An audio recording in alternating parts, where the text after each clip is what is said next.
We all have things that need to get done that we just don't feel like doing, whether they're going to the grocery store, doing our laundry, or writing our final essay. It can feel impossible to get the ball rolling on these tasks, and you probably have something you'd rather be doing instead. We push off the important things until the pain becomes greater than the pleasure we get out of avoiding those tasks. Finally, when we begin to have nothing in the fridge, nothing clean to wear, and no more days until the due date, we almost magically find a way to get this stuff done. Hey everyone, welcome back to the channel. If you're new here, my name is Milo McCard. I'm a computer science student studying in Southern California, and today we're talking about procrastination. For some reason, humans have a huge tendency to procrastinate, and I think it all comes down to one thing called friction. Of course, you've heard of friction probably in your physics class or maybe in elementary school science class, but that's not the type of friction we're talking about today. The friction we're talking about today is the force that pushes up against you whenever you're trying to do something. And in life, there are two main types of friction, and I'll put it really simply this way. There's good friction and there's bad friction. The good friction is the friction that pushes against you and prevents you from doing things that you shouldn't be doing. For example, if you're going on a diet, you're going to want to create friction that keeps you from eating the things that you shouldn't be eating. You might get rid of all the quote-unquote bad food in your house and force yourself to go to the store if you really want it. What this does is makes you really think about whether or not it's going to be worth it to go to the store, while simultaneously discouraging you from doing it by forcing you to put in more effort.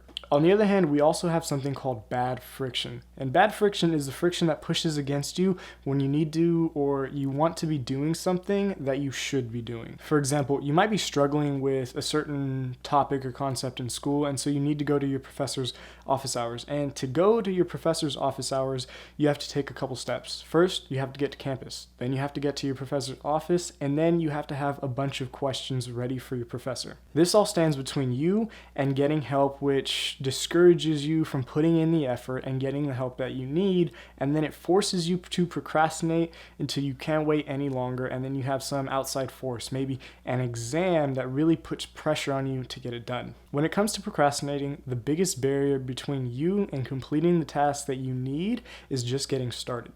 I'm sure that you can think of a situation that you were kind of just dreading, that you didn't want to do, but once you started it and once you got the ball rolling, it wasn't so bad. This is because of the bad friction that was keeping you from starting. When it comes to friction and procrastination, the biggest barrier is the barrier to enter. It's getting the ball rolling and getting the task started. As you continue, the friction lessens and becomes smaller, and it becomes easier for you to continue going with the task that you started. Because of this, you need to find ways that you can eliminate and lessen the friction before you ever start to make it easier to get started on the tasks that you want to do and keep going on them. In my experience, I've found that there are three main ways that we all tend to procrastinate, and the first is in the short term. But before I get into that, I just want to remind you to like, subscribe, and hit the notification bell. Okay, so when you procrastinate on things in the short term, I mean the very short term. Things that you can do in mostly 2 minutes or less, which leads me on to the introduction of the 2-minute rule. The 2-minute rule is the rule that I use to help me stop procrastinating on the smallest things in life. These are the things like taking out the trash, cleaning your plate from breakfast, and going and getting the mail. All of these things take 2 minutes or less to do, and it's not going to require a fight, and these tasks don't have too much complexity to them. If I have a task like this that's impending, that I really need to get done, I ask myself the one question: is this going to take 2 minutes or less? And I answer very truthfully. If the answer is yes, then I just get the task done. If it ends up taking more than 2 minutes, I'll let myself off the hook, and I'm not going to keep doing it if I really still don't want to do it. Either way, I got the ball rolling and finished, or I broke down that initial wall of friction, and it's going to be way easier to come back to the task later and finish it up.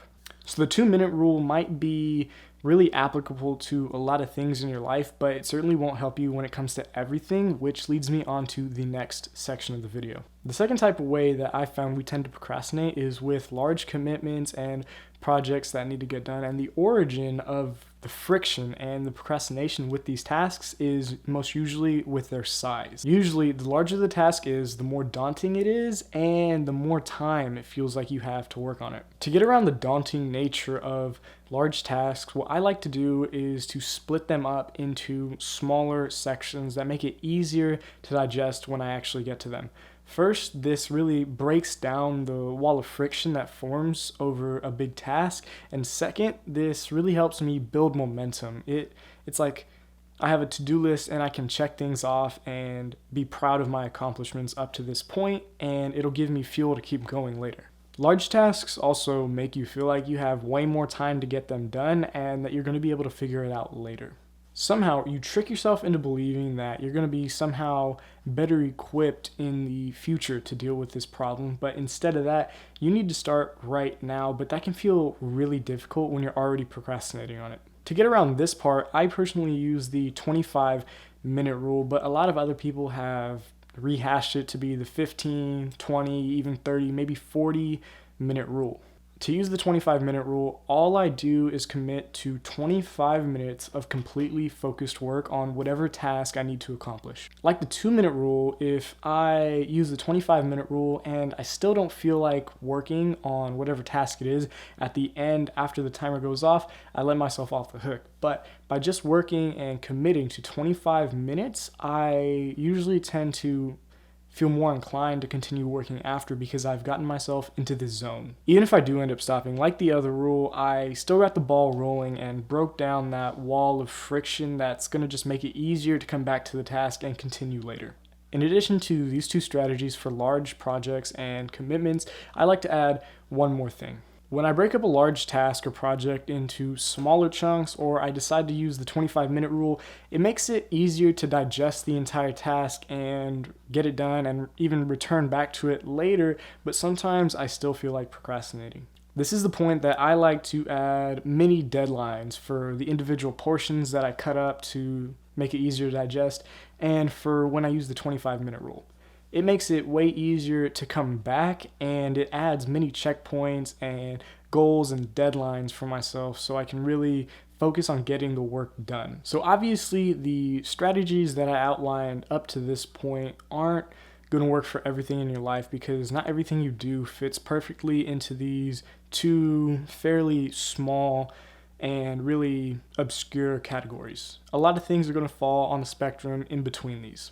So you're free to change up the techniques that I talked about up to this point to fit yourself however you need to, but I also have one more strategy for everything that isn't a large task or something that you can't use the 2-minute rule on. For these types of tasks, I like to use something called Parkinson's Law, and the law states that for any task, it's going to fill up the amount of time allotted to it. This means that whether you plan on getting something done in 1 hour or 2 hours, you're still going to get it done no matter what. What this law means for procrastinators is that if you want to get something faster and make it more painless, all you need to do is to set a timer. For example, if I have multiple due dates coming up all around the same time, I'm going to set up a single timer for each individual thing that's going to be due so I can help myself get it done faster. This helps me from procrastinating because a lot like the 2-minute rule, it makes it more painless and kind of guarantees that I'm going to finish it way faster than I usually would. Think about it real quick. If you have a task that you don't want to do, but you know it's going to be painless and over quickly, you're probably more likely to start than on something that's going to be long and drawn out and take a lot of effort. This breaks down the initial wall of friction and helps you get the ball rolling just like everything else, but with the added element of helping you get your tasks done faster. Procrastinating is truly something that's inevitable for most people. Sometimes it can just feel absolutely impossible to get off the couch to start your laundry, or maybe you just have things that seem so much better in the moment for you to be doing. Either way, there's always something you can do to deal with this procrastination, whether it be in the micro, macro, or somewhere in between. Starting with the micro, you can use the 2-minute rule to get things done.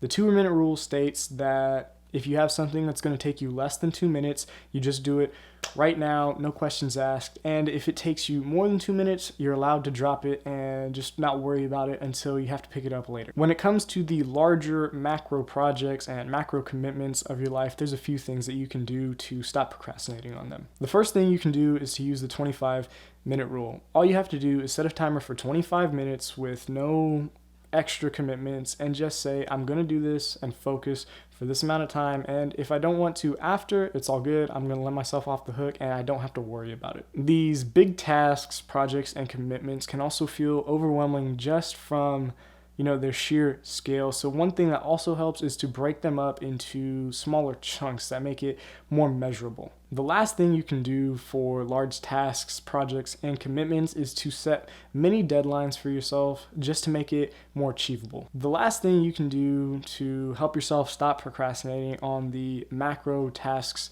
of your life is to set mini deadlines to help you stay accountable and measure your achievement. If you have things that fall between these two categories, like I'm sure you do, I advise using Parkinson's law. This just means that if you set a timer for a task, you're gonna get it done faster than if you didn't set a timer for it. Thanks for watching. Don't forget to like, subscribe, and hit the bell for notifications, and good luck with defeating procrastination.